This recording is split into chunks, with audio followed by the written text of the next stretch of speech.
Catus Maximus here again, this time with a basic primer or tutorial on angle grinder wheels. A lot of people just get whatever kind of wheel. Usually it's just either a metal grinding wheel or a cutoff wheel, and they're maybe a wire brush wheel. But there's actually a variety of different wheels for specifically the kind of tasks that you intend to perform with the angle grinder. And the closer that the wheel you have being tuned to the task you're using, the more effective your angle grinder will be. And we have several different types and styles of discs here. There are just standard grinding discs, which are, or wheels, which are pretty thick. They're about a 1/4 inch thick. You of course have cut-off wheels, which are just going to be thin blades, and these are just going to be pretty stiff. You have blades that are actually made for cutting masonry versus ferrous metals, steels.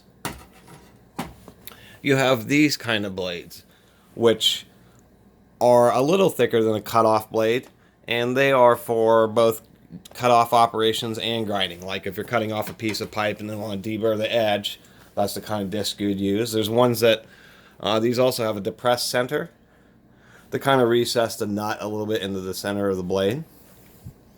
Where there's this, the cut-off wheels, they're just flat, and you have high-tech ones like these Cubitrons, which also have a hub, and any of these kind of wheels can be purchased with a hub built into it, so you don't need to fiddle with the lock nuts on the grinder. You just have a 1-inch wrench, and it just threads on.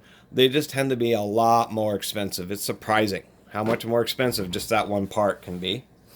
You have ones that are cup wheels, and what these allow you to do is maintain a concentrated edge easier than a flat wheel.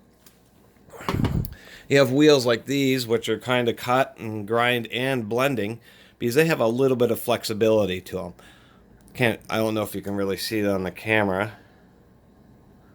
Maybe this way.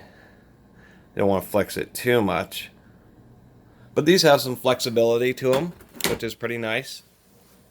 And then there's a big 9-inch wheel, which is for aluminum, and so we'll get into that. All these wheels are really made for specific metals. Most of these are made for steels, the most common kind of metals you would work with. This is for steel. This is for steel.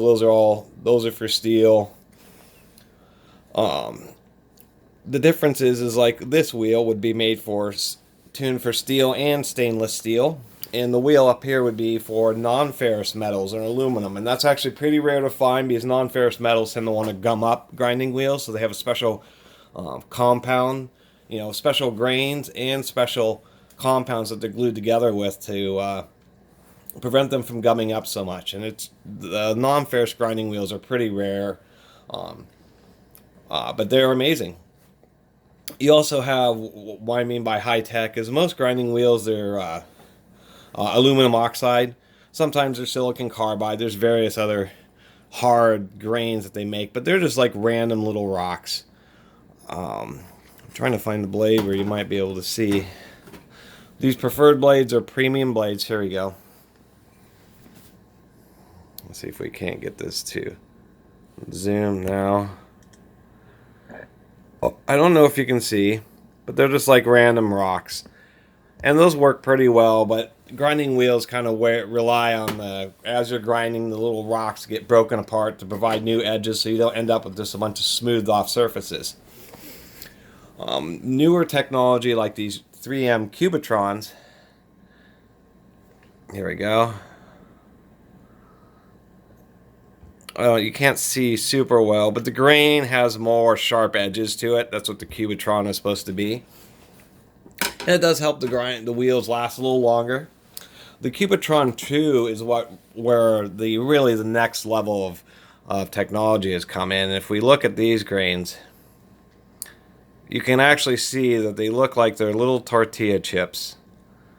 And so they're these sharp grains, and when they break, they just have another real thin, sharp edge. And these grinding wheels are actually pretty amazing. They run much cooler. The work is much cooler because it removes the heat as you're grinding.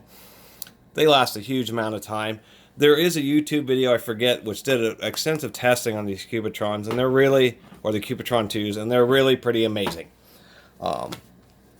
So that was just a basic primer on grinding wheels. You know, just think about what you're going to use them for, and actually try to go and find a wheel that's more appropriate to it. They'll last longer, and you'll get better results. And now you know you can get just a wide variety of wheels. So please subscribe. I appreciate you watching. Maybe leave us a thumbs up. And Catus Maximus out.